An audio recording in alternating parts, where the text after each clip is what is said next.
Here we are, guys. My favorite time of the year is finally here. Spooky season itself. And you know what that means? It's time for the Halloween special, y'all. Cue the lightning!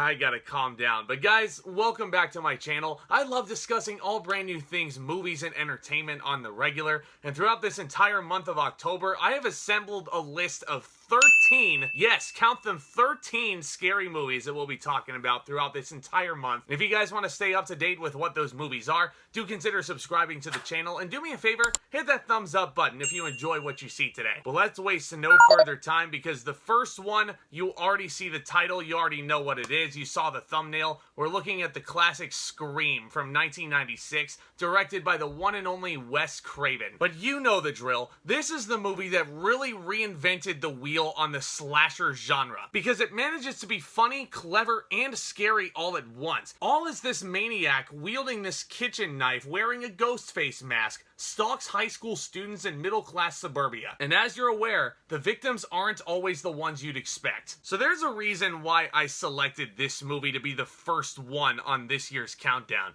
It's actually because this is the very first scary movie my dad sat me down and had me watch when I was about 11 or 12 years old. We had a tradition at my house growing up. It was always Scary Movie Friday, because I was looking into the scary genre. I had been wanting to dig my teeth into it for so long as a little kid. But I'll admit that I was kind of a chicken growing up, and I didn't exactly want all the nightmares clogging my brain or anything like that. But there was a point where my dad and I talked, and I had decided to man up a little bit, and he had the perfect choice to introduce me to this genre in Scream. And it's not only because it's a very well-made movie, extremely well directed by Wes Craven, in what may be perhaps his best directed movie overall. And not just because it's super well performed either. Neve Campbell as our hero is so awesome. This may be perhaps the crowning achievement of her entire career. This is the role that she will be known for life. It's not just because you have Courteney in here thriving off the popularity of Friends at the time. It's not just because you have David Arquette being a lovable doofus in here. And it's not just because it continuously manages to be shocking to all of us. Even up to the killer's reveal, Scream is constantly able to surprise you. Probably the biggest culprit of the surprise element, and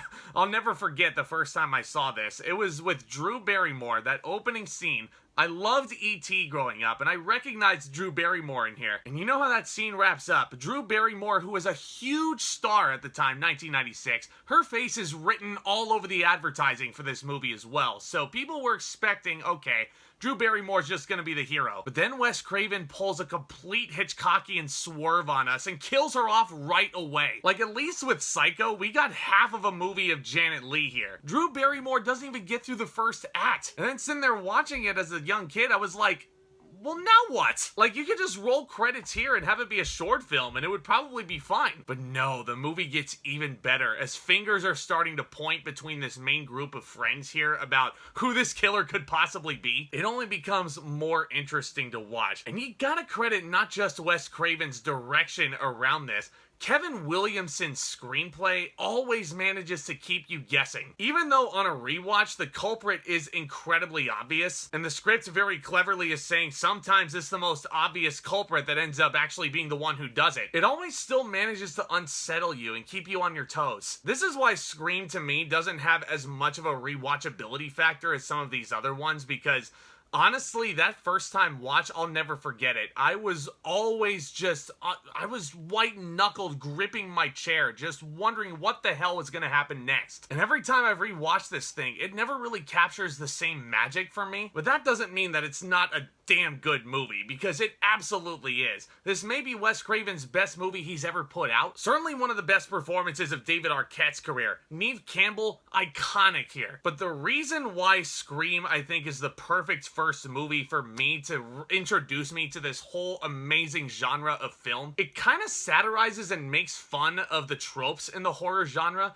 but it's also very, very clever to also pay glowing tribute to its predecessors, like a Halloween, like a Nightmare on Elm Street, like a Friday the 13th. This script is still very, very respectful to the filmmakers and the movies that paved the way for this thing. So in that sense, it also kind of serves as a scary movie history lesson for the newbies. Because if you had never seen a scary movie before in your life, Scream will probably summarize a good chunk of them, and it'll make you want to go and watch more. Especially the original Halloween, directed by John Carpenter, which is very cleverly spliced into this very, very intense third act. And John Carpenter's music is actually incorporated into certain little moments. And I love the doofus Randy sitting there on the couch and being just like so into the movie. Everybody else is left, and he's just sitting there watching Jamie Lee Curtis, and he's like, nuh-uh. Nuh-uh, don't turn around. All while stupid Ghostface is sitting behind him, and me as the young kid was like, hey, you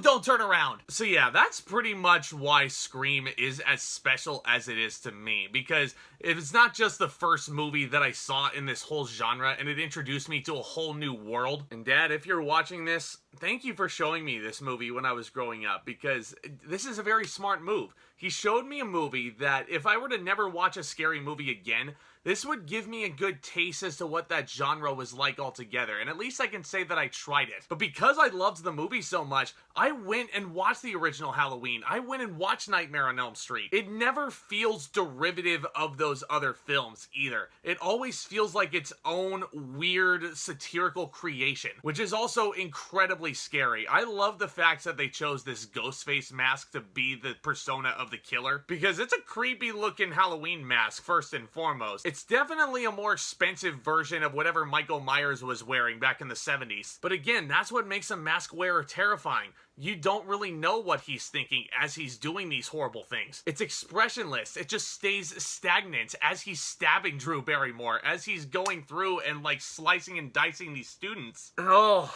my god, I love it. I love Scream so much. It's easily the best of the whole series for me. I know I reviewed the new Legacy Scream when it came out at the beginning of this year. I mean, that film would not be where it is right now without the success of Scream. And it's definitely something that, while it's not the most rewatchable of the bunch that we're going to be talking about, certainly incredibly influential on scary movies as we know it. While also serving as an incredible history lesson of the entire genre preceding this. But great direction, great acting, fun mystery in there. What else is there to say? I'm going to give Scream an A+.